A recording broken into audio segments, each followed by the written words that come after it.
நம்மளுக்கு ஒரு கஸ்டமர் கால் பண்ணி, தம்பி என் வீட்டு ஏசியில் கூலிங்காக வரல, வந்து செக் பண்ண முடியுமான்னாங்க.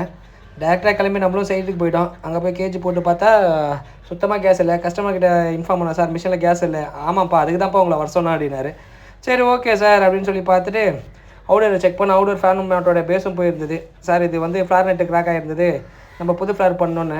ஓகேப்பா, புது ஃப்ளார் நெட் வாங்கி போட்டு புது ஃப்ளார் பண்ணி பக்காவாக பண்ணிவிடுங்கப்பா அப்படின்னாரு. சார் நம்ம இப்போ என்ன பக்காவாக பண்ணாலும் அவுடரோடைய ஃபேன் பிளேட் போயிடுச்சு. நான் தம்பி இப்போதைக்கு எதுவும் இல்லைப்பா, ஃபினான்ஷியலாக டைட்டாக இருக்குது, நெக்ஸ்ட் டைம் பார்த்துக்கலாம்ப்பானாரு. சரி ஓகே சார், உங்கள் விருப்பம் சார், நான் பண்ணுறது கரெக்டாக பண்ணி கொடுத்துட்டு போயிடுறேன் அப்படின்னு சொல்லிட்டு நம்ம 2 சைடை டைட் பண்ணிவிட்டு ஹைட்ரல் ப்ரெஷர் வச்சு செக் பண்ணோம்.